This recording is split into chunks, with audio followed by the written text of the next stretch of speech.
श्रीमन्नारायण नारायण नारायण। बोलिए भागवत भगवान की जय। आप समस्त भक्त वृंदों को मेरा सादर प्रणाम। इस समय प्रस्तुत है श्रीमद् भागवत महापुराण प्रथम स्कंध नैमिषीयोपाख्यान नामक त्रयोदश अध्याय के 51वें श्लोक से।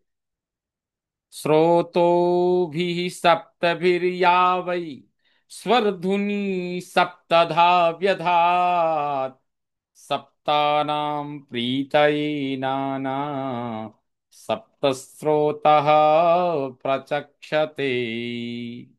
स्रोतो भी या वही सप्तानां प्रीतये, जिस स्थान को वही निश्चय ही सप्तानां प्रीतये सप्तर्षियों को प्रसन्न करने के लिए स्वर धुनी सुरसरी ने सप्त भी स्रोतो भी सात धाराओं से सप्तधा व्यधात सात भागों में विभक्त कर दिया है। नाना सप्त स्रोतः प्रचक्षते, उस अनेक विभक्त स्थान को सप्त स्रोत कहा जाता है। वह सप्त स्रोत है।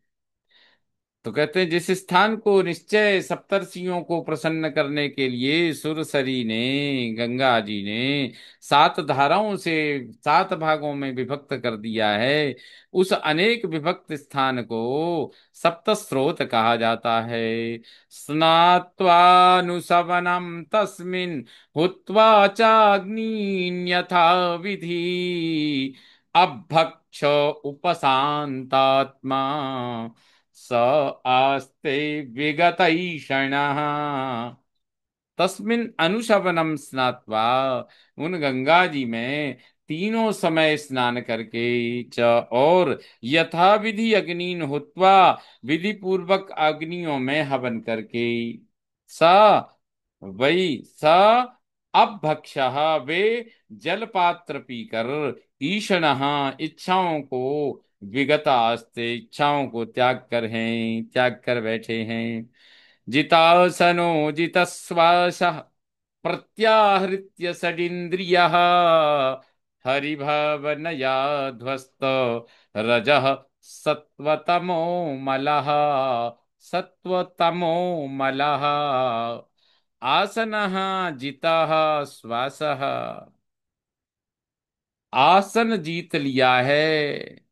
आसनः जितः, आसन जीत लिया है। श्वासः जितः, श्वास पर जय कर लिया है, श्वास जीत ली है। षडिंद्रियः प्रत्याहृतः, छहों इंद्रियों, पांच ज्ञानेंद्रियां और एक मन को प्रत्याहृतः अंतर्मुखी बना लिया है, भीतर खींच लिया है, उसका प्रत्याहार कर लिया है।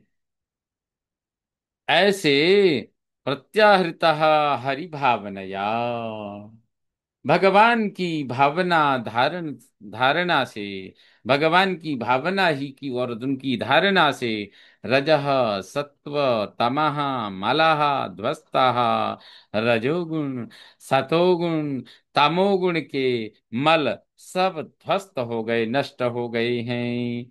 विज्ञानात्मनि संयोज्य क्षेत्रज्ञे प्रविलाप्यतम् ब्रह्मण्यात्मानमाधारे घटांबरमिवांबरे।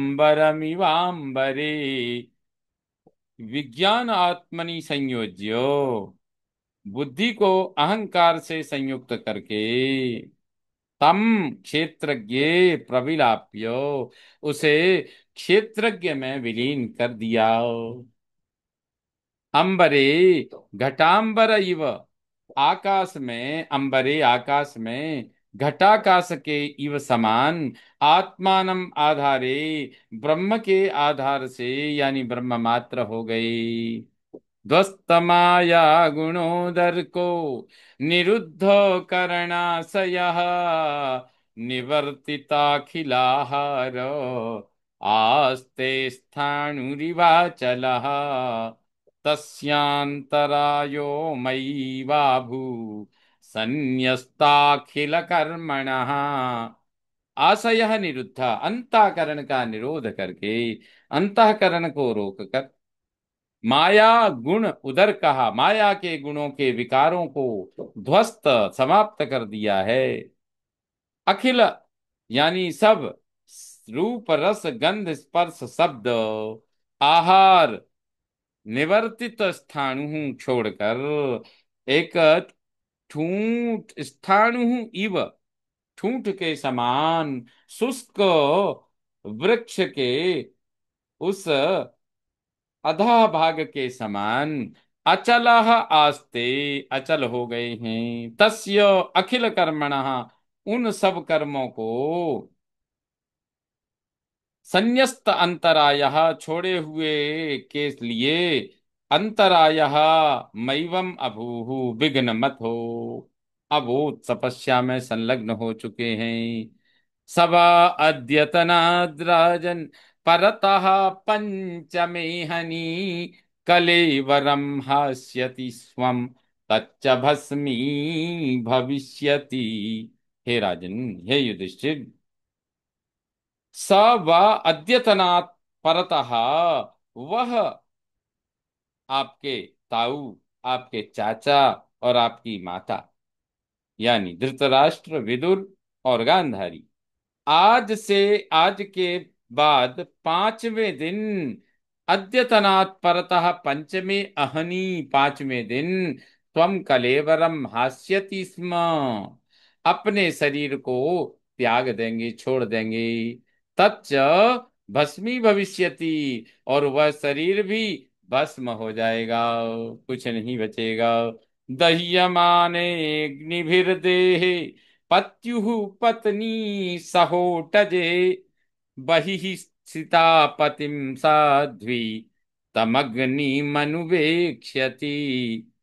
अग्नि भी उटजे, सह पत्युः, अग्नि भी यानी अग्नि से, उटजे यानी झोपड़ी के, सह साथ, पत्युः पति के, देहे शरीर के, दह्य माने जलते हुए, वही बाहर, स्थिता स्थित, साध्वी पतिव्रता गांधारी, पतिम अनु तमग्निम वेक्ष्यति, पति के पीछे उसी अग्नि में वेक्ष्यति, प्रवेश कर जाएगी।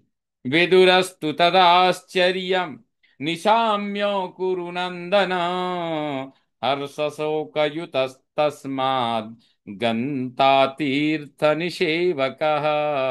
कुरुनंदन, तत् आश्चर्यम निशम्य, निशाम्य, वह आश्चर्य देखकर, विदुरः तू, महाराज विदुर तो, तस्मात् उससे, हर्ष शोक युतः, हर्ष यानी बड़े भाई की सदगति से, हर्ष, हर्ष होगा उनको, क्यों? क्योंकि बड़े भाई की सदगति उनके देखते देखते हो जाएगी। और शोक भी होगा, वियोग जन्य भ्राता के वियोग जन्य शोक होगा, तो हर्ष और शोक उनको आभास होगा। हर्ष शोक युतः यानी प्रसन्नता और वियोग जन्य शोक से दुखी होकर और प्रसन्न होकर, तीर्थ निषेवक गंता, तीर्थों के सेवन की इच्छा वाले, चले, इच्छा वाले चले जाने वाले हैं, अर्थात तीर्थों पर भ्रमण के लिए महाराज विदुर चले जाएंगे। सूत उवाच, सूत जी कहते हैं, इत्युक्त्वाथारुहत् स्वर्गम नारदः सह तुम्बुरुः, युधिष्ठिरो वचस्तस्य हृदि कृत्वा जहाच्छुचः। कहते हैं, इस प्रकार, इति उक्त्वा, ऐसा कहकर, अथ तदनंतर, उसके बाद, नारद, देवर्षि नारद, तुम्बुरु सह, तुम्बुरु के साथ, स्वर्गम आरुहत, स्वर्ग चले गए।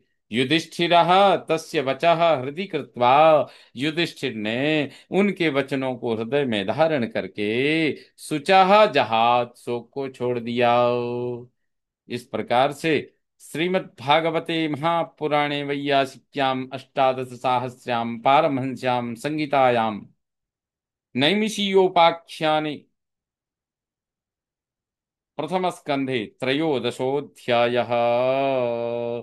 श्रीमन्नारायण नारायण नारायण बोलिए भागवत भगवान की जय।